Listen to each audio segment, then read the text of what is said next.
ನಮಸ್ಕಾರ. G4 ಜನವಾರ್ತೆಗಳಿಗೆ ಸ್ವಾಗತ. ಜನವಾರ್ತೆಯ ಮುಖ್ಯಾಂಶಗಳು. ದೇಶದಾದ್ಯಂತ ಏಕರೂಪ ತೆರಿಗೆ ಜಾರಿ, ರಾಷ್ಟ್ರಪತಿಗಳಿಂದ ಚಾಲನೆ. ಹೆದ್ದಾರಿ ಬದಿಯ ಮದ್ಯ ಮಾರಾಟ ಬಂದ್, ಅಂಗಡಿ ಮುಚ್ಚಿಸಲು ಇಲಾಖೆ ನಿರ್ಧಾರ. ಜುಲೈ 1 ವೈದ್ಯರ ದಿನಾಚರಣೆ, ವೈದ್ಯರಿಗೆ ನುಡಿನಮನ. G4ನಿಂದ ವೈದ್ಯರಿಗೆ ಶುಭಾಶಯ. ಪಟ್ಟಣದ ಸರ್ಕಾರಿ ಆಸ್ಪತ್ರೆಗೆ 4.5 ಲಕ್ಷದ ಡೆಂಗ್ಯೂ ಚಿಕನ್ಗುನ್ಯಾ ರಕ್ತ ಪರೀಕ್ಷಾ ಯಂತ್ರ. ಶಾಸಕ ಸಿಎನ್ ಬಾಲಕೃಷ್ಣರ ಅನುದಾನದಲ್ಲಿ ಖರೀದಿಗೆ ಶಾಸಕರಿಂದ ಗ್ರೀನ್ ಸಿಗ್ನಲ್. ಹಾಗೂ ಸರ್ಕಾರದ ಜಿಎಸ್ಟಿ ತೆರಿಗೆಯಿಂದ ಪಾಲಿಸಿದಾರರಿಗೆ ತೊಂದರೆ, ವಿಮಾ ಪ್ರತಿನಿಧಿಗಳಿಂದ ಪ್ರತಿಭಟನೆ ಪಟ್ಟಣದಲ್ಲಿ. ವಾರ್ತೆಗಳ ವಿವರ. ದೇಶದಾದ್ಯಂತ ಏಕರೂಪ ತೆರಿಗೆ ಜಾರಿಗೊಂಡಿದ್ದು, ರಾಷ್ಟ್ರಪತಿಗಳು ಚಾಲನೆ ನೀಡಿದರು. ಸ್ವತಂತ್ರ ಭಾರತದ ತೆರಿಗೆ ವ್ಯವಸ್ಥೆಯಲ್ಲಿ ಅತ್ಯಂತ ಕ್ರಾಂತಿಕಾರಕ ಸುಧಾರಣೆ ಸರಕು ಮತ್ತು ಸೇವಾ ತೆರಿಗೆ ಜಾರಿಗೆ ಬಂದಿದೆ. ಜಿಎಸ್ಟಿಯನ್ನ ಜಾರಿಗೆ ತರುವುದಕ್ಕೆ ಕೆಲವೇ ತಾಸುಗಳ ಮೊದಲು ಗೊಬ್ಬರಗಳ ಮೇಲಿನ ತೆರಿಗೆಯನ್ನ ಸರ್ಕಾರ ಶೇಕಡಾ 12ರಿಂದ ಶೇಕಡಾ 5ಕ್ಕೆ ಇಳಿಸಿದೆ. ದೇಶದಲ್ಲಿ ರೈತರು ಸಂಕಷ್ಟ ಎದುರಿಸುತ್ತಿರುವುದರಿಂದ ಈ ನಿರ್ಧಾರ ಕೈಗೊಳ್ಳಲಾಗಿದೆ. ಜಿಎಸ್ಟಿ ಜಾರಿ ಎಂದರೆ ಅತ್ಯಂತ ಕ್ಲಿಷ್ಟವಾದ ತೆರಿಗೆ ವ್ಯವಸ್ಥೆಯಿಂದ ಭಾರತಕ್ಕೆ ಆರ್ಥಿಕ ವಿಮೋಚನೆ ಎಂದೇ ಪ್ರಧಾನಿ ನರೇಂದ್ರ ಮೋದಿ ಅವರು ಬಣ್ಣಿಸಿದ್ದಾರೆ. ಜಿಎಸ್ಟಿ ಜಾರಿಯಿಂದಾಗಿ ದೇಶವು ಸ್ವಚ್ಛ ಮತ್ತು ಪಾರದರ್ಶಕವಾಗಿ ಬೆಳವಣಿಗೆ ಹಾದಿಯಲ್ಲಿ ಮುನ್ನುಗ್ಗಲಿದೆ ಎಂಬುದು ಪ್ರಧಾನಿಯ ಆಶಯವಾಗಿದೆ. ಹಾಗಾಗಿ ಅದಕ್ಕೆ ತಕ್ಕದಾದ ರೀತಿಯಲ್ಲಿ ಜಿಎಸ್ಟಿಗೆ ಚಾಲನೆ ಕಾರ್ಯಕ್ರಮವನ್ನ ಹಮ್ಮಿಕೊಳ್ಳಲಾಗಿತ್ತು. ಸಂಸತ್ತಿನ ಸೆಂಟ್ರಲ್ ಹಾಲ್ನಲ್ಲಿ ಜಿಎಸ್ಟಿ ಚಾಲನೆಯನ್ನ ಘೋಷಿಸಲಾಗಿತ್ತು. ಇದು ಸೆಂಟ್ರಲ್ ಹಾಲ್ನಲ್ಲಿ ನಡೆದ ಇಂತಹ 4ನೇ ಕಾರ್ಯಕ್ರಮವಾಗಿದೆ. ಮೊದಲ ಮಧ್ಯರಾತ್ರಿ ಕಾರ್ಯಕ್ರಮ 1947ರ ಆಗಸ್ಟ್ 14-15ರ ಮಧ್ಯರಾತ್ರಿ ಸ್ವಾತಂತ್ರ್ಯ ಘೋಷಣೆಗಾಗಿ ನಡೆದಿತ್ತು. ನಂತರ ಸ್ವಾತಂತ್ರ್ಯದ ಬೆಳ್ಳಿ ಹಬ್ಬ ಮತ್ತು ಚಿನ್ನದ ಹಬ್ಬದ ಕಾರ್ಯಕ್ರಮಗಳನ್ನ ಮಾತ್ರ ಸೆಂಟ್ರಲ್ ಹಾಲ್ನಲ್ಲಿ ಮಧ್ಯರಾತ್ರಿ ಹಮ್ಮಿಕೊಳ್ಳಲಾಗಿತ್ತು. ಜಿಎಸ್ಟಿಯಿಂದಾಗಿ ಭ್ರಷ್ಟಾಚಾರ ರಹಿತ ಆರ್ಥಿಕ ಪ್ರಗತಿ ಸಾಧ್ಯವಾಗಲಿದೆ. Confident that GST was a matter of time and it would eventually be implemented. My confidence stood justified when on the 8th September of 2016, after the bill was passed by both the houses of parliament and more than 50% of state legislatures, I had the privilege of giving assent to the Constitution 101st Amendment Act. Friends, after the amendment of the Constitution, the GST Council has been constituted as per the provisions of Article 279A of the Constitution. The Council, which is responsible for making all recommendations of the Union of States in respect of GST, such a model law, rates, exemptions, is unique in our Constitution. It is a joint forum of the centre and the states, where neither the centre nor the states can, without the support of the other, take any decision. Though an elaborate voting structure has been built into the decision-making process of the Council in the Constitution, it is remarkable that 18 meetings held. ಹೆದ್ದಾರಿ ಬದಿಯ ಮದ್ಯದಂಗಡಿಗಳನ್ನ ಬಂದ್ ಮಾಡಿಸಲು ಅಬಕಾರಿ ಇಲಾಖೆ ನಿರ್ಧಾರ ಕೈಗೊಂಡಿದೆ. ಹೆದ್ದಾರಿ ಬದಿಯ ಮದ್ಯದ ಅಂಗಡಿಗಳ ಪರವಾನಗಿ ಅವಧಿ ಮುಕ್ತಾಯವಾಗಿದ್ದು, ಶನಿವಾರದಿಂದ ವ್ಯಾಪಾರ ಬಂದ್ ಆಗಲಿದೆ. ಸುಪ್ರೀಂ ಕೋರ್ಟ್ ನಿಗದಿಪಡಿಸಿದ ವ್ಯಾಪ್ತಿಯ ಒಳಗಿರುವ ಅಂಗಡಿಗಳನ್ನ ಬಂದ್ ಮಾಡಿ ಬೇರೆ ಕಡೆ ಹೊಸ ಅಂಗಡಿ ಹಿಡಿದಿರುವ ಮದ್ಯ ಮಾರಾಟಗಾರರು ತಮ್ಮ ಲೈಸೆನ್ಸ್ ನವೀಕರಣಕ್ಕಾಗಿ ಅಬಕಾರಿ ಇಲಾಖೆಗೆ ಎಡತಾಕುತ್ತಿದ್ದಾರೆ. ಲೈಸೆನ್ಸ್ ನವೀಕರಣ ಆಗದ ಅಂಗಡಿಗಳಿಗೆ ಶುಕ್ರವಾರ ಮಧ್ಯರಾತ್ರಿಯೇ ಬೀಗ ಹಾಕುವುದಾಗಿ ಅಬಕಾರಿ ಇಲಾಖೆ ಅಧಿಕಾರಿಗಳು ತಿಳಿಸಿದ್ದಾರೆ.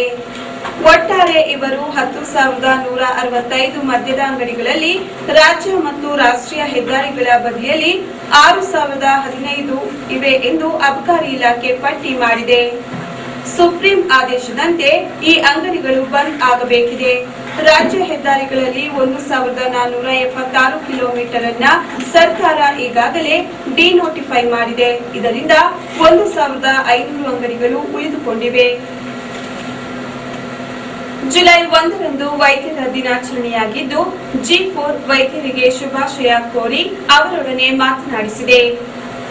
ಜುಲೈ 1 ದೇಶದಾದ್ಯಂತ ವೈದ್ಯರ ದಿನಾಚರಣೆಗೆ ಕಾರಣರಾದವರು ವೈದ್ಯ ಲೋಕದ ಪಿತಾಮಹ, ಪಶ್ಚಿಮ ಬಂಗಾಳದ ಮುಖ್ಯಮಂತ್ರಿ ಹುದ್ದೆ ಅಲಂಕರಿಸಿದ್ದ ಡಾಕ್ಟರ್ ಬಿ.ಸಿ. ರಾಯ್. ವೈದ್ಯೋ ನಾರಾಯಣ ಹರಿ ಎಂಬ ಮಾತು, ದೇವರಲ್ಲಿ ಭಕ್ತಿ ಇಡಿ, ವೈದ್ಯರಲ್ಲಿ ನಂಬಿಕೆ ಇಡಿ ಎಂಬ ಮಾತುಗಳು ಸದಾ ಕೇಳಿಬರುತ್ತದೆ. ವೈದ್ಯರ ನಿಸ್ವಾರ್ಥ ಸೇವೆ, ಬದ್ಧತೆಗೆ ಸದಾ ನಾವೆಲ್ಲ ಗೌರವ ನಮನ ಸಲ್ಲಿಸಬೇಕು. ಡಾಕ್ಟರ್ ರಾಯ್ ಅವರ ಹುಟ್ಟಿದ ದಿನ, ಮೃತಪಟ್ಟ ದಿನ 2 ಜುಲೈ 1 ಆಗಿದೆ. ಪಿತಾಮಹ ಮಹಾತ್ಮ ಗಾಂಧೀಜಿ, ಸುಭಾಷ್ ಚಂದ್ರ ಬೋಸ್ ಅವರಿಗೂ ವೈದ್ಯರಾಗಿ ಸೇವೆಗೈದ ಡಾಕ್ಟರ್ ರಾಯ್ ವಿಶೇಷ ವ್ಯಕ್ತಿತ್ವ ಹೊಂದಿದವರು. ಜುಲೈ 1ನೇ ತಾರೀಕು ಭಾರತದಾದ್ಯಂತ ವೈದ್ಯರ ದಿನಾಚರಣೆ ಅಂತ 1991ರಿಂದ ನಾವು ಆಚರಿಸ್ತಾ ಇದ್ದೀವಿ. ಈ ದಿನವನ್ನು ಆಯ್ಕೆ ಮಾಡಿಕೊಳ್ಳೋದಕ್ಕೆ ಮುಖ್ಯ ಕಾರಣ, ಇವತ್ತು ಬಹಳ ಒಬ್ಬ ಅಪ್ರತಿಮ ಫಿಸಿಷಿಯನ್, ವೈದ್ಯ, ಸಮಾಜ ಸುಧಾರಕ ಹಾಗೂ ರಾಜಕಾರಣಿಯೂ ಆಗಿದ್ದಂಥ ಡಾಕ್ಟರ್ ಬಿ.ಸಿ. ರಾಯ್ ಅಂತ ವೆಸ್ಟ್ ಬೆಂಗಾಲ್ನವರು, ಅವರ ಜನ್ಮದಿನ ಇವತ್ತು ಜುಲೈ 1. ಸೊ ಅದರ ಜ್ಞಾಪಕಾರ್ಥವಾಗಿ ವೈದ್ಯರ ದಿನಾಚರಣೆ ಅಂತ ಆಚರಿಸ್ತಾ ಇದ್ವಿ. ಇವತ್ತು ಬಹುಶಃ ವೈದ್ಯರ ಒಂದು ಸೇವೆಯನ್ನು, ಅವರ ನಿಸ್ವಾರ್ಥ ಸೇವೆಯನ್ನು, ಬದ್ಧತೆಯನ್ನು ಹಾಗೂ ನಿರಂತರತೆಯನ್ನು ಜನರು ಜ್ಞಾಪಕ ಮಾಡಿಕೊಳ್ಳಿ ಅಂತ ಈ ದಿನವನ್ನು ಸರ್ಕಾರ ಇಟ್ಟಿದೆ. ಯಾಕೆಂದರೆ ಅದರಲ್ಲಿ ವೈದ್ಯರು, ಅದರಲ್ಲೂ ಖಾಸಗಿ ವೈದ್ಯರು, ಸರ್ಕಾರ ನೇಮಿಸಿದ ಶುಲ್ಕಕ್ಕಿಂತ ಹೆಚ್ಚು ತಗೊಂಡ್ರೆ ಜೈಲಿಗೆ ಹಾಕ್ಬೋದು, 6 ತಿಂಗಳಿಂದ ಸುಮಾರು 3 ವರ್ಷ ಅಂತ ಒಂದು ಅಂಶವಾದಲ್ಲಿದೆ. ಹಾಗೆ ಡಿಸ್ಟ್ರಿಕ್ಟ್ ಕಮಿಟಿ ಅವ್ರನ್ನ ವೈದ್ಯರನ್ನ ಸ್ಕ್ರೂಟಿನಿ ಮಾಡೋಕ್ಕೆ ಸರ್ಕಾರಿ ಅಧಿಕಾರಿಗಳು ಉಳ್ಳಂತ ಒಂದು ಡಿಸ್ಟ್ರಿಕ್ಟ್ ಕಮಿಟಿ ನೇಮಿಸತಕ್ಕಂಥ ಒಂದು ಮಾಹಿತಿ ಏನಿದೆ. ಆಲ್ರೆಡಿ ಸರ್ಕಾರಿ ಅಧಿಕಾರಿಗಳು ಎಲ್ಲೆಲ್ಲಿದ್ದರೂ ಅಲ್ಲೆಲ್ಲ ಭ್ರಷ್ಟಾಚಾರ ತಾಂಡವಾಡ್ತದೆ.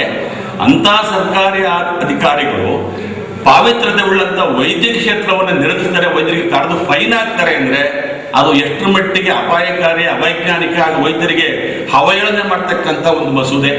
ಆ ಮಸೂದೆ ವೈದ್ಯರ ದಿನಾಚರಣೆ ಪ್ರಯುಕ್ತ ನಿಮ್ಮೆಲ್ಲರ ನೆಲ್ಮೆಯ G4 ಸುದ್ದಿವಾಹಿನಿ ಕ್ಯಾಮರಾಮನ್ ಗೋವಿಂದ್ ಅವರೊಡನೆ ಪಟ್ಟಣದ ಖ್ಯಾತ ವೈದ್ಯರಿಗೆ ಶುಭಾಶಯ ತಿಳಿಸಿ ಅವರ ಅನಿಸಿಕೆ, ಅಭಿಪ್ರಾಯವನ್ನ ಪಡೆದಿದ್ದು ವೀಕ್ಷಕರ ಸಂಗಡ ಹಂಚಿಕೊಳ್ಳೋಣ. ಈಗ ನಮ್ಮ ಕುತ್ತಿಗೆ ಮೇಲೆ ನೇತಾಡ್ತಾ ಇರೋದ್ರಿಂದ ಈ ಸಲ ವೈದ್ಯರ ದಿನಾಚರಣೆ ಕರ್ನಾಟಕದ ಪಾಲಿಗಂತೂ ಮಂಕಾಗಿದೆ ಅಂತ ನಾನು ಹೇಳ್ತೀನಿ. ಆದರೂ ಕೂಡ ತಾವು ಕೇಳಿದ್ರಿ, ಎಲ್ಲ ನಮ್ಮ ವೃತ್ತಿ ಬಾಂಧವರಿಗೆ ನಾನು ವೈದ್ಯರ ದಿನಾಚರಣೆ ಶುಭಾಶಯವನ್ನು ಹೇಳ್ತಾ, ಹಾಗೂ ಕರ್ನಾಟಕದ ಮುಖ್ಯಮಂತ್ರಿ ಸಿದ್ದರಾಮಯ್ಯ ಅವರಿಗೆ ಆ ಮಸೂದೆಯನ್ನು ಕೈ ಬಿಡಬೇಕು ಅಂತ ಹೇಳಿ ನಮ್ಮೆಲ್ಲ ವೈದ್ಯರ ಪರವಾಗಿ ಮನವಿ ಮಾಡ್ತಾ ನಾನು ಮತ್ತೊಮ್ಮೆ ಶುಭಾಶಯ. ಇವತ್ತು ಜುಲೈ 1ನೇ ತಾರೀಕು ಡಾಕ್ಟರ್ಸ್ ಡೇನ ಪ್ರಪಂಚದಾದ್ಯಂತ ಅಂದರೆ ಮಾಡ್ತಾರೆ. ನಮ್ಮಲ್ಲಿ ಡಾಕ್ಟರ್ ಬಿ.ಸಿ. ರಾಯ್ ಅವರ ಜನ್ಮದಿನದ ಅಂಗವಾಗಿ ನಾವು ಇದನ್ನು ಆಚರಿಸ್ತಾ ಇದ್ದೇವೆ. ಡಾಕ್ಟರ್ಸ್ ಡೇ ಅನ್ನೋದು ಆ್ಯಕ್ಚುಲಿ ನಮ್ಮಗಳಿಗೆ ಖುಷಿ ಕೊಡುವಂಥ ದಿನ. ಯಾಕೆಂದರೆ ಸಾಕಷ್ಟು ಜನ ಪೇಷಂಟ್ಸು, ನಾವು ಟ್ರೀಟ್ ಮಾಡಿದವರು ಅಥವಾ ನಾವೆಲ್ಲೋ ಜೀವ ಉಳಿಸಿದಂಥ ಪೇಷಂಟ್ಸು ನಮಗೆ ವಿಶಸ್ನ ಕಳಿಸ್ತಾರೆ, ನಮಗೆ ಫೋನ್ ಮಾಡಿ ಸರ್ ಹ್ಯಾಪಿ ಡಾಕ್ಟರ್ಸ್ ಡೇ ಅಂತ ವಿಶ್ ಮಾಡ್ತಾರೆ. ಬಹಳ ಖುಷಿ ಆಗುತ್ತೆ. ಹಾಗಾಗಿ ಡಾಕ್ಟರ್ಸ್ ಅಂದರೆ ಜಿಲ್ಲಾ ಮಟ್ಟದಲ್ಲಿ ಈ ದಿನದಲ್ಲಿ ನಾವು ಅಂದ್ಕೊಂಡಿಲ್ಲ, ಪ್ರಾಬ್ಲಿ ಸೆಕೆಂಡ್ ಸ್ಯಾಟರ್ಡೇ ಸಂಡೇ ಅನಿಸುತ್ತೆ, ಒಂದು ಡಾಕ್ಟರ್ಸ್ ಡೇ ಸೆಲೆಬ್ರೇಷನ್ ಮಾಡಿ ಎಲ್ಲ ಡಾಕ್ಟರ್ಗಳು ರಕ್ತದಾನ ಶಿಬಿರ ಒಂದು ಹಾಸನದಲ್ಲಿ ಮಾಡ್ತಾ ಇದ್ದೇವೆ. ಹಾಗೆ ಕೆಲವು ಕಡೆ ಹೆಲ್ತ್ ಕ್ಯಾಂಪ್ಗಳನ್ನ ಮಾಡ್ತೀವಿ. ಸಾಕಷ್ಟು ಒಂಥರ ಸಮಾಜಮುಖಿ ಕೆಲಸಗಳನ್ನ ಈ ಹಂತದಲ್ಲಿ ಮಾಡ್ತೇವೆ. ಪಟ್ಟಣದ ಖ್ಯಾತ ಹೃದಯ ತಜ್ಞ ಡಾಕ್ಟರ್ ನಾಗೇಶ್ ಕೆ, ಜಿಲ್ಲಾ ಆಸ್ಪತ್ರೆಯ ತಜ್ಞ ವೈದ್ಯರಾದ ಡಾಕ್ಟರ್ ನಾಗೇಶ್ ಆರಾಧ್ಯ, ಡಾಕ್ಟರ್ ಮಹೇಶ್, ಕೀಲು ಮತ್ತು ಮೂಳೆ ತಜ್ಞರು, ಸರ್ಕಾರಿ ಆಸ್ಪತ್ರೆಯ ವೈದ್ಯೆ ಡಾಕ್ಟರ್ ಮಂಜುಳಾ, ದಂತ ವೈದ್ಯೆ ಡಾಕ್ಟರ್ ಯಶಸ್ವಿನಿ ಅವರು G4ನೊಂದಿಗೆ ವೈದ್ಯ ದಿನಾಚರಣೆ ಸವಿ ಹಂಚಿಕೊಂಡಿದ್ದಾರೆ. ಹೇಳಬೇಕಂದ್ರೆ ನಾವು ಈ ಪ್ರೊಫೆಷನ್ಗೆ ಬರಬೇಕಂದ್ರೆ ಯಾವುದೋ ಒಂದು ರೀತಿಯ ಯಾವುದೋ ಒಂದು ಜನ್ಮದ ಪುಣ್ಯ ಅಂತಲೇ ಹೇಳಬೇಕು. ಯಾಕೆಂದರೆ ಎಲ್ಲರಿಗೂ ಸಿಗೋದಿಲ್ಲ. ಯಾಕೆಂದರೆ ಇತ್ತೀಚಿನ ಬೆಳವಣಿಗೆಗಳು ಏನೇ ಇರಬಹುದು, ಇತ್ತೀಚಿನ ಬೆಳವಣಿಗೆಗಳು ಡಾಕ್ಟರ್ಸ್ಗಳ ಮೇಲೆ ಹಲ್ಲೆ ಅಂತಿರ್ಬೋದು, ಅಥವಾ ನಮ್ಮ ಏನು ವೈದ್ಯರ ಪ್ರೊಫೆಷನ್ ಒಂದು ಕಮರ್ಷಿಯಲ್ ಆಗಿ ಒಂದು ಬಿಸ್ನೆಸ್ ಆಗಿರ್ಬೋದು. ಬಟ್ ಏನೇ ಆದರೂ ಒಂದು ವೈದ್ಯರಿಗೆ ಅನ್ನೋ ಒಂದು ಸ್ಥಾನ ಅಂತೂ ಎಲ್ಲ ಕಡೆಯಿಂದನೂ ಒಂದು ಪ್ರಥಮ ಸ್ಥಾನ ಒಂದು ಇದ್ದೇ ಇರುತ್ತೆ. ಸೊ ಹಾಗಾಗಿ ನಾವು ಈ ವೈದ್ಯರ ಈ ವೃತ್ತಿಯನ್ನು ಯಾವ ರೀತಿ ನಾವು ಇಂಡಿವಿಜುವಲ್ ಆಗಿ ತಗೊಳ್ತೀವಿ ಅನ್ನೋದ್ರ ಮೇಲೆ ಅವಲಂಬಿತವಾಗಿರ್ತದೆ. ಅದನ್ನು ನಾವು ಒಂದು ಸರ್ವಿಸ್, ಒಂದು ಸೇವೆ ರೀತಿಯಲ್ಲಿ ತಗೊಂಡ್ರೆ ಅದು ನಮಗೆ ಆದ ಒಂದು ಆತ್ಮತೃಪ್ತಿಯನ್ನು ಕೊಡ್ತದೆ. ಅದನ್ನು ಬಿಸ್ನೆಸ್ ಆಗಿ ತಗೊಂಡ್ರೆ ಬಿಸ್ನೆಸ್ ರೀತಿಯಲ್ಲಿ ಹೋಗ್ತದೆ, ಅದರಲ್ಲೇ ಆದ ಪ್ರಾಬ್ಲಮ್ಗಳನ್ನ ಫೇಸ್ ಮಾಡಬೇಕಾಗುತ್ತೆ. ಎರಡೂ ಥರ ಇರುತ್ತೆ. ಪಟ್ಟಣದ ಸರ್ಕಾರಿ ಆಸ್ಪತ್ರೆಗೆ ಡೆಂಗ್ಯೂ, ಚಿಕನ್ ಗುನ್ಯಾ ರಕ್ತ ಪರೀಕ್ಷಾ ಯಂತ್ರ ಖರೀದಿಗೆ 4.5 ಲಕ್ಷ ಹಣ ನೀಡುವ ಭರವಸೆಯನ್ನು ಶಾಸಕ ಸಿಎನ್ ಬಾಲಕೃಷ್ಣ ನೀಡಿದರು. ಚನ್ನರಾಯಪಟ್ಟಣ ತಾಲೂಕಿನಲ್ಲಿ ಡೆಂಗ್ಯೂ, ಚಿಕನ್ ಗುನ್ಯಾ ಪ್ರಕರಣಗಳು ಕಂಡುಬರುತ್ತಿದ್ದು, ರಕ್ತ ಪರೀಕ್ಷೆಗಾಗಿ ಸರ್ಕಾರಿ ಆಸ್ಪತ್ರೆಯಲ್ಲೇ ಶಾಸಕರ ಅನುದಾನದಲ್ಲಿ ಪರೀಕ್ಷಾ ಸಲಕರಣೆ ಖರೀದಿ ಮಾಡುವಂತೆ ಶಾಸಕ ಸಿಎನ್ ಬಾಲಕೃಷ್ಣ ಅವರು ತಾಲೂಕು ಸರ್ಕಾರಿ ಆಸ್ಪತ್ರೆ ವೈದ್ಯಾಧಿಕಾರಿಗಳಿಗೆ ಸೂಚಿಸಿದ್ದಾರೆ. ಶಾಸಕರು ಪಟ್ಟಣದ ಸರ್ಕಾರಿ ಆಸ್ಪತ್ರೆಯಲ್ಲಿ ವೈದ್ಯರ ದಿನಾಚರಣೆ ಕಾರ್ಯಕ್ರಮದಲ್ಲಿ ವೈದ್ಯರ ಸೇವಾ ಕಾರ್ಯವನ್ನ ಪ್ರಶಂಸಿಸಿ ತಾಲೂಕಿನಲ್ಲಿ ಕಂಡುಬರುತ್ತಿರುವ ಮಲೇರಿಯಾ, ಡೆಂಗ್ಯೂ, ಚಿಕನ್ ಗುನ್ಯಾ ಪ್ರಕರಣಗಳ ಬಗ್ಗೆ ಮಾಹಿತಿ ಪಡೆದು ಮಾತನಾಡಿ, ತಾಲೂಕಿನ ಶ್ರವಣಬೆಳಗೊಳ, ಹಿರಿಸಾವೆ ಹಾಗೂ ಪಟ್ಟಣದಲ್ಲಿ ಪ್ರಕರಣಗಳ ಸಂಖ್ಯೆ ಹೆಚ್ಚಾಗಿದೆ. ರೋಗಿಗಳು ಆತಂಕದಲ್ಲಿದ್ದು ರಕ್ತ ಪರೀಕ್ಷೆಗಾಗಿ ಹಾಸನಕ್ಕೆ ಹೋಗಬೇಕಾದ ಅನಿವಾರ್ಯತೆ ಇದೆ. ಇದನ್ನು ತಪ್ಪಿಸಲು ತಾವು ತಮ್ಮ ಶಾಸಕ ನಿಧಿಯಿಂದ ರಕ್ತ ಪರೀಕ್ಷಾ ಯಂತ್ರೋಪಕರಣಕ್ಕೆ ಸುಮಾರು 4.5 ಲಕ್ಷ ನೀಡುವುದಾಗಿ ಭರವಸೆ ನೀಡಿದರು. ಸರ್ಕಾರಿ ಆಸ್ಪತ್ರೆಯಲ್ಲಿ ಚಿಕಿತ್ಸೆ ದೊರೆಯಬೇಕು, ಬಡವರಿಗೆ ಸೌಲಭ್ಯ ಸಿಗುವಂತಾಗಬೇಕು ಎಂದಿದ್ದಾರೆ. ತಾಲೂಕು ಆರೋಗ್ಯಾಧಿಕಾರಿ ಡಾಕ್ಟರ್ ಮಹದೇವ್ ಪ್ರಸಾದ್ ವೈದ್ಯರ ದಿನಾಚರಣೆ ಮಹತ್ವ ತಿಳಿಸಿ, ತಾಲೂಕಿನ ಎಲ್ಲೆಡೆ ಗ್ರಾಮಗಳಲ್ಲಿ ಜಾಗೃತಿ ಮೂಡಿಸಿ ಲಾರ್ವಾ ಸರ್ವೆ ಕಾರ್ಯ ಮಾಡಲಾಗುತ್ತಿದೆ. ಬರದ ತೀವ್ರತೆ, ನೀರಿನ ಬವಣೆ ಕಾರಣ ನೀರನ್ನ ಸಂಗ್ರಹಿಸಿದ ತೊಟ್ಟಿ, ಟ್ಯಾಂಕ್, ಡ್ರಮ್ಗಳಲ್ಲಿ ಲಾರ್ವಾ ಪತ್ತೆಯಾಗುತ್ತಿದ್ದು ನೀರನ್ನ ಚೆಲ್ಲಲು ಜನರು ಮುಂದೆ ಬರುತ್ತಿಲ್ಲ. ದನದ ಕೊಟ್ಟಿಗೆ, ಟೈರ್, ಪಂಚರ್ ಅಂಗಡಿ, ಕೆಎಸ್ಆರ್ಟಿಸಿ ಚರಣಿಗಳಲ್ಲಿ ಲಾರ್ವಾ ಹೆಚ್ಚಾಗಿದ್ದು ಕಾಯಿಲೆಗೆ ಕಾರಣವಾಗುತ್ತಿದೆ. ವಡ್ಡರಹಳ್ಳಿ, ಕೋರೇನಹಳ್ಳಿ, ಕರಿಕ್ಯಾತನಹಳ್ಳಿ, ಚನ್ನರಾಯಪಟ್ಟಣದಲ್ಲಿ ಕಾಯಿಲೆ ಪ್ರಕರಣ ವರದಿಯಾಗಿದೆ ಎಂದರು. ಶಾಸಕರಾದ ಸಿಎನ್ ಬಾಲಕೃಷ್ಣ, ತಾಲೂಕು ಪಂಚಾಯಿತಿ ಇಒ ಸುದರ್ಶನ್, ಪುರಸಭೆ ಅಧ್ಯಕ್ಷರಾದ ಸುರೇಶ್ ಅವರಿಗೆ ಸೂಚನೆ ನೀಡಿ ಕ್ರಮ ಕೈಗೊಳ್ಳಿ, ಜನರಲ್ಲಿ ಜಾಗೃತಿ ಮೂಡಿಸಲು ಕರಪತ್ರ ವಿತರಿಸುವ ಬಗ್ಗೆ ತಿಳಿಸಿದ್ದಾರೆ. ಪಟ್ಟಣದಲ್ಲಿ ಜುಲೈ 2ರಂದು ಹಲವು ವಾರ್ಡ್ಗಳಲ್ಲಿ ಭೇಟಿ ನೀಡುವುದಾಗಿ ಹೇಳಿದ್ದಾರೆ. Doctor Shivakumar, doctor Mahesh, doctor Manjula, ಪುರಸಭೆ ಅಧ್ಯಕ್ಷರಾದ ಕೆಜಿ ಸುರೇಶ್, ಸ್ಥಾಯಿ ಸಮಿತಿ ಅಧ್ಯಕ್ಷರಾದ ಪ್ರವೀಣ್ ಕುಮಾರ್, ಡಾಕ್ಟರ್ ನಾಗೇಶ್ ಆರಾಧ್ಯ ಇದ್ದರು. ಶಾಸಕರಾದ ಸಿಎನ್ ಬಾಲಕೃಷ್ಣ ಅವರ ಕಾರ್ಯದ ಬಗ್ಗೆ ಪ್ರಶಂಸೆ ಮಾತುಗಳು ಸಾರ್ವಜನಿಕ ವಲಯದಲ್ಲಿ ಬಂದಿದೆ.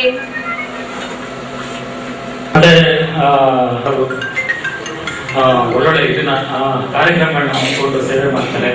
ಇವರು ಇನ್ನೊಂದು ವಿಷಯ ಅಂತಂದ್ರೆ, ಮುಖ್ಯಮಂತ್ರಿ ಆಗಿದ್ದಾಗಲೂ ಕೂಡ ಅವರು ಬೆಳಗ್ಗೆ 2 ಗಂಟೆಗೆ 7ರಿಂದ 9ವರೆಗೆ ರೋಗಿಗಳನ್ನ ಮತ್ತೆ ಇವ್ರದ್ದು ವಿಶೇಷ ಏನಂತಂದ್ರೆ, ಜುಲೈ 1ನೇ ತಾರೀಕು 82 ಬಿಡ್ತಾರೆ. ಅಂದ್ರೆ ಎಲ್ಲ ಕೆಲಸ ಮುಗಿಸಿ ರೋಗಿಗಳನ್ನ ನೋಡಿ ಅವರು ಆಫೀಸ್ ಹೋಗೋ ಸಮಯದಲ್ಲಿ ನನಗೆ ಸುಸ್ತಾಗುತ್ತೆ ಅಂತ ಕೂತ್ಕೊಂಡು ಹಾಗೆ ಅವರ ಪ್ರಾಣಪಕ್ಷಿ ಕಾರ್ಯ ಹೋಗುತ್ತೆ. 17ರಲ್ಲಿ ಜೂನ್ ತಿಂಗಳಲ್ಲೇ ನಮಗೆ 13 ಡೆಂಗ್ಯೂ ಪ್ರಕರಣಗಳಿವೆ, ಖಚಿತವಾದ ಡೆಂಗ್ಯೂ ಪ್ರಕರಣ, ಮತ್ತೆ 8 ಚಿಕನ್ ಗುನ್ಯಾ ಪ್ರಕರಣಗಳು. ನಮಗೆ ಕಡ್ಡಾಯವಾಗಿ ನಾವು ಎಲ್ಲಾ ಮನೆಗಳು ಎಲ್ಲಾ ತಾಲೂಕಿನ ಪರೀಕ್ಷೆ ಮಾಡ್ಬಿಡ್ತೀವಿ ನಾವು. ಅಂದ್ರೆ ಎಲ್ಲಾ ಸೊಳ್ಳೆಯಿಂದ ಕಾಯಿಲೆ ಬರಲ್ಲ, ಅಲ್ಲೊಂದು ರೋಗಿ ಇದ್ದಾನೆ ಪಾಸಿಟಿವ್ ಕೇಸ್ ಅಂದ್ರೆ 500 ಮೀಟರ್ ಅಂತೂ ನಾವು ಮಾಡ್ತೀವಿ. ಸೊ ಹಾಗಾಗಿ ಅದನ್ನ ನಾವು ಇಂಡೆಕ್ಸ್ ಕೇಸ್ ನಾವು ಫಾಲೋ ಮಾಡಿ 500 ಮೀಟರ್ ಸುತ್ತು ಮತ್ತು ಅರ್ಧ ಕಿಲೋಮೀಟರ್ ಸುತ್ತು ಅದರ ಸೊಳ್ಳೆ ಹಾರಾಟದ ರೇಂಜ್.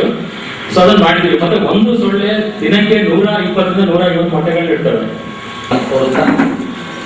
ಇದರಲ್ಲಿ ನಮ್ಮ ಎಲ್ಲ ಗೌರವಾನ್ವಿತ ತಜ್ಞ ವೈದ್ಯಾಧಿಕಾರಿಗಳು, ಎಲ್ಲ ನಮ್ಮ ಆರೋಗ್ಯ ಇಲಾಖೆಯ ಎಲ್ಲ ನೌಕರ ವರ್ಗದವರಿಗೆ, ಮಾಧ್ಯಮದ ಸಿಬ್ಬಂದಿಗಳು ಕೂಡ ಅಧಿಕಾರಿಗಳು, ಆ ಸಮೇತ ನಮ್ಮ ಆರೋಗ್ಯ ಡಾಕ್ಟರ್ಸ್ ಡೇ ಅಂತ ಗೊತ್ತಿಲ್ಲ ನನಗೆ. ನಾನು ಒಂದು ಸಾಟರ್ಡೆ ಆದರೆ ಸ್ವಲ್ಪ ಎಲ್ಲ ಇಲ್ಲೇ ಒಂದು ಮೀಟಿಂಗ್ ಕರೆದ್ಬಿಡೋ ಕಾರಣ ಏನು ಅಂದರೆ, ದಿನನಿತ್ಯ ಈ ಡೆಂಗ್ಯೂ ಪ್ರಕರಣಗಳು ಜಾಸ್ತಿ ಆಗ್ತಾ ಇರೋದು ಗಮನ ಬರ್ತಾ ಇದೆ. ಇಲ್ಲಿ ಸರ್ ಕಡೆಗೆ ಎಲ್ಲರೂ 1 ಗಂಟೆಗೆ ಯಾವುದಾದ್ರೂ ಊರಿಗೆ ಹೋದ್ರೆ ಸಾರ್ ಹಿಂಗಾಗ್ತಾ ಇದೆ ಅಂತಾರೆ, ಆಯುರ್ವೇದಿನ ಪ್ರಾಬ್ಲಮ್ಮು ಸೇರ್ತಾರೆ. ಇಂಥವೆಲ್ಲ ಆದಾಗ ಅದಕ್ಕೆ ಸಂಬಂಧಪಟ್ಟಾಗಿ ಅಟ್ಲೀಸ್ಟ್ ಮಾತ್ರ ಸ್ವಲ್ಪ ಚರ್ಚೆಗಳನ್ನು ಮಾಡುವಂಥದ್ದು ಬೇಕಾಗುತ್ತೆ ಅನ್ನೋ ದೃಷ್ಟಿನಲ್ಲಿ ಇವತ್ತು ಬಹುಮುಖ್ಯವಾದಂಥ ಮೀಟಿಂಗ್. ಅದು ಶುಭ ದಿವಸ. ಇವತ್ತು ಡಾಕ್ಟರ್ಸ್ ಡೇನಲ್ಲಿ ಅದು PC ರಾಯರ್ ಅವರ ಒಂದು ಅವರ ಹೆಸರಿನಲ್ಲಿ ಏನು ಈಗ ಡಾಕ್ಟರ್ PC ರಾಯರ್ ಅವರು ಹುಟ್ಟು ಬೆಳವಣಿಗೆ, ಅವರ ಸೇವೆ ಬಗ್ಗೆ ಮಾಧವ ಪ್ರಸಾದ್ ಅವರು ಎಲ್ಲ ವಿಚಾರಗಳನ್ನ ಒಂದು ಅರ್ಥಪೂರ್ಣವಾಗಿ ತಿಳಿಸಿ ತುಂಬ ಸಂತೋಷ ಕೂಡ ಆಯಿತು. ಏಕೆಂದರೆ ನಾನು ಹಿಂದೆ ನಮ್ಮ ಬ್ರದರ್ಗೆ ಈ ಅವಾರ್ಡ್ ಬಂದಾಗ ನಾನು ಎಲ್ಲೋ ಆ ಒಂದು ವೇದಿಕೆಯಲ್ಲಿ ಆಡಿಯನ್ಸ್ ಕೂತಿದ್ದೆ. ಈ ದೇಶದಲ್ಲಿ ನನಗೆ ತಿಳಿದವರಿಗೆ ಯಾರು ಶ್ರಮದಿಂದ ಮೇಲಕ್ಕೆ ಹೋಗೋರು ಅವರೇ ಉನ್ನತ ಸ್ಥಾನಕ್ಕೆ ಹೋಗಿರೋರು ನನ್ನ ಲೆಕ್ಕ.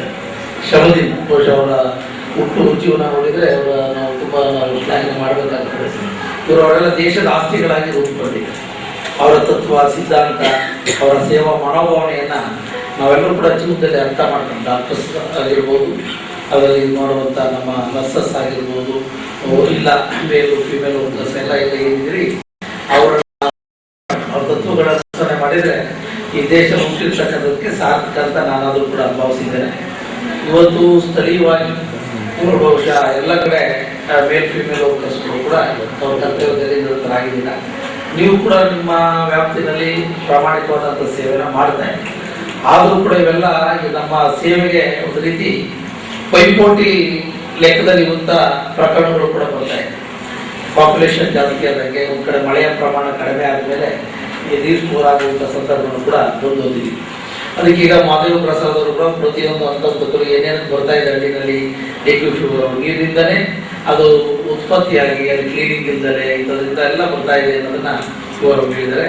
ಇದು ತಾಲೂಕು ಆಡಳಿತದ ಒಂದು ಮಹತ್ವವಾದ ಜವಾಬ್ದಾರಿನೂ ಕೂಡ ಇದೆ ಈ ಸಂದರ್ಭದಲ್ಲಿ. ಇವತ್ತು ಈ ಸಂದರ್ಭದಲ್ಲಿ ನಾನು ನಮ್ಮ ಕಾರ್ಯನಿರ್ವಹಣಾಧಿಕಾರಿಗಳಾದ ಸುದರ್ಶನ್ ಅವರಿಗೆ ನಾನು ತಿಳಿಸ್ತಕ್ಕಂಥದ್ದು ಏನಪ್ಪ ಅಂದರೆ, ಗ್ರಾಮ ಪಂಚಾಯತಿ ವ್ಯಾಪ್ತಿನಲ್ಲಿ ಪ್ರತಿಯೊಬ್ಬ ವಾಟರ್ ಮ್ಯಾನ್ ಇರೋದು, ವಾಟರ್ ಮ್ಯಾನ್ಗೆ ಹೇಳಿದ್ರೆ ಕೆಲಸ ಮಾಡಲ್ಲ. ವಿಮಾ ಪಾಲಿಸಿದಾರರಿಗೆ ಜಿಎಸ್ಟಿ ತೆರಿಗೆಯಿಂದ ತೊಂದರೆ ಎದುರಾಗಲಿದೆ ಎಂದು ವಿಮಾ ಪ್ರತಿನಿಧಿಗಳು ಪ್ರತಿಭಟನೆ ನಡೆಸಿದರು. ಕೇಂದ್ರ ಸರ್ಕಾರ ಪಾಲಿಸಿದಾರರಿಗೆ ವಿಧಿಸಿರುವ ಜಿಎಸ್ಟಿ ತೆರಿಗೆಯಿಂದ ಪಾಲಿಸಿದಾರರಿಗೆ ತೊಂದರೆಯಾಗುತ್ತದೆ ಎಂದು ಜೀವ ವಿಮಾ ಪ್ರತಿನಿಧಿಗಳ ಒಕ್ಕೂಟದಿಂದ ಪಟ್ಟಣದ ಎಲ್ಐಸಿ ಕಚೇರಿ ಎದುರು ಪ್ರತಿಭಟನೆ ನಡೆಯಿತು. ಪಾಲಿಸಿದಾರರಿಗೆ ಅನ್ಯಾಯ ತಪ್ಪಿಸಿ, ಇಲ್ಲದಿದ್ದರೆ ಉಗ್ರ ಹೋರಾಟ ಮಾಡುವುದಾಗಿ ಮೈಸೂರು ವಿಭಾಗದ ಜೀವ ವಿಮಾ ಪ್ರತಿನಿಧಿಗಳ ಒಕ್ಕೂಟದ ಅಧ್ಯಕ್ಷರಾದ ವಿಜಿ ಅಶೋಕ್ ಹೇಳಿದರು.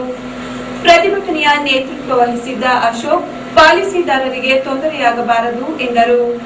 ಪಟ್ಟಣ ಶಾಖೆ ಪ್ರತಿನಿಧಿಗಳ ಒಕ್ಕೂಟದ ಅಧ್ಯಕ್ಷರಾದ ಎನ್ಎಸ್ ತಿರುಮಲೇಗೌಡರು, ಉಪಾಧ್ಯಕ್ಷರಾದ ಎಆರ್ ನಾಗೇಶ್, ಕಾರ್ಯದರ್ಶಿ ಜಿಪಿ ನಾಗರಾಜು, ಸಹ ಕಾರ್ಯದರ್ಶಿ ಎಚ್ಸಿ ಶ್ರೀನಿವಾಸ್, ಖಜಾಂಚಿ ರುದ್ರೇಶ್ ಎಬಿ, ಮಹಿಳಾ ಪ್ರತಿನಿಧಿ ದಿನಮಣಿ ಮುಂತಾದವರಿದ್ದರು.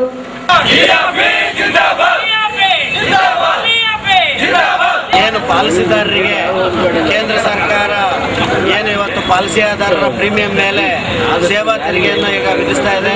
GST ಅಡಿಯಲ್ಲಿ ತುಂಬ ಹೆಚ್ಚಿನ ಒಂದು ತೆರಿಗೆಯನ್ನು ವಿಧಿಸ್ತಾ ಪಾಲಿಸಿದಾರರಿಗೆ ತುಂಬ ತೊಂದರೆ ಆಗ್ತಾ ಇದೆ. ಆ ಒಂದು ಉದ್ದೇಶದಿಂದವ ನಮ್ಮ ಅಖಿಲ ಭಾರತದ ಎಲ್ಲ ಕಡೆನೂ ಸಹ ದೇಶಾದ್ಯಂತವ ನಾವೊಂದು ಪ್ರತಿಭಟನೆಯನ್ನು ಮಾಡ್ತಾ ಇದ್ದೀವಿ. ಈ ಒಂದು ಪ್ರತಿಭಟನೆಯಲ್ಲಿ ನಮ್ಮ ಆಲ್ ಇಂಡಿಯಾ ಎಲ್ಲ ಒಂದು ಆದೇಶದ ಮೇರೆಗೆ ಈ ಒಂದು ಪ್ರತಿಭಟನೆ ಹಮ್ಮಿಕೊಂಡಿದ್ದೀವಿ. ಈ ಒಂದು ಪ್ರತಿಭಟನೆಗೆ ಏನಾದ್ರೂ ಈ ಒಂದು ಕೇಂದ್ರ ಸರ್ಕಾರ ಇದಕ್ಕೆ ಮನ್ನಣೆಯನ್ನು ಕೊಡದಂಥ ಕಾಲದಲ್ಲಿ ನಾವೆಲ್ಲರೂ ಸಹ ಆಲ್ ಇಂಡಿಯಾ ಮಟ್ಟದಲ್ಲಿ ದೇಶದ ಒಂದು ಎಲ್ಲ ಕಡೆಯಿಂದ ಬಂದು ನಾವಿರುವಂಥ 10 ಲಕ್ಷ ಜನ ಪ್ರತಿನಿಧಿಗಳಿದ್ದೀವಿ.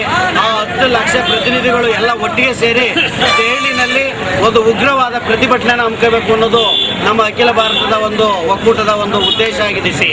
ಪ್ರತಿಭಟನೆಯನ್ನು ಹಮ್ಮಿಕೊಂಡಿದ್ದೀವಿ. ಈ ಒಂದು ಪ್ರತಿಭಟನೆ ಕೇಂದ್ರ ಸರ್ಕಾರದ ಗಮನಕ್ಕೆ ಬಾರದೇ ಇದ್ದ ಸಂದರ್ಭದಲ್ಲಿ ನಾವು ಮುಂದಿನ ಒಂದು ಪ್ರತಿಭಟನೆಯನ್ನು ದೆಹಲಿ ಮಟ್ಟದಲ್ಲೂ ಸಹ ಹಮ್ಮಿಕೊಳ್ಳುವುದರ ಮುಖಾಂತರ ಈ ಒಂದು ವಿಚಾರವನ್ನು, ಈ ಒಂದು ತೆರಿಗೆಯನ್ನು ತೆಗಿಬೇಕೆಂಬತಕ್ಕಂಥದ್ದಾಗಿ ಒಂದು ಕೇಂದ್ರ ಸರ್ಕಾರದಲ್ಲಿ ಮನವಿಯನ್ನು ಮಾಡಿಕೊಳ್ಳೋದಕ್ಕೆ ಈ ಒಂದು ಪ್ರತಿಭಟನೆಯನ್ನು ಹಮ್ಮಿಕೊಂಡಿದ್ದೇವೆ. ರಾಜ್ಯದ ಆಸಕ್ತಿಯನ್ನು ಕೊನೆಯಲ್ಲಿ ಮತ್ತೊಂದು ಮುಖ್ಯಾಂಶಗಳು. ದೇಶದಾದ್ಯಂತ ಏಕರೂಪ ತೆರಿಗೆ ಜಾರಿ, ರಾಷ್ಟ್ರಪತಿಗಳಿಂದ ಚಾಲನೆ. ಹೆದ್ದಾರಿ ಬದಿಯ ಮದ್ಯ ಮಾರಾಟ ಬಂದ್, ಅಂಗಡಿ ಮುಚ್ಚಿಸಲು ಇಲಾಖೆ ನಿರ್ಧಾರ. ಜುಲೈ 1 ವೈದ್ಯರ ದಿನಾಚರಣೆ, ವೈದ್ಯರಿಗೆ ನುಡಿ ನಮನ, ಜೀಪೂರ್ನಿಂದ ವೈದ್ಯರಿಗೆ ಶುಭಾಶಯ. ಪಟ್ಟಣದ ಸರ್ಕಾರಿ ಆಸ್ಪತ್ರೆಗೆ 4.5 ಲಕ್ಷದ ಡೆಂಗ್ಯೂ ಚಿಕನ್ ಗುನ್ಯಾ ರಕ್ತ ಪರೀಕ್ಷಾ ಯಂತ್ರ. ಶಾಸಕ ಸಿಎನ್ ಬಾಲಕೃಷ್ಣರ ಅನುದಾನದಲ್ಲಿ ಖರೀದಿಗೆ ಶಾಸಕರಿಂದ ಗ್ರೀನ್ ಸಿಗ್ನಲ್. ಹಾಗೂ ಸರ್ಕಾರದ ಜಿಎಸ್ಟಿ ತೆರಿಗೆಯಿಂದ ಪಾಲಿಸಿದಾರರಿಗೆ ತೊಂದರೆ. ವಿಮಾ ಪ್ರತಿನಿಧಿಗಳಿಂದ ಪ್ರತಿಭಟನೆ ಪಟ್ಟಣದಲ್ಲಿ. ಇದರೊಂದಿಗೆ ವಾರ್ತಾ ಪ್ರಸಾರ ಮುಕ್ತಾಯವಾಯಿತು. ವಂದನೆಗಳೊಂದಿಗೆ ರಮ್ಯಾ.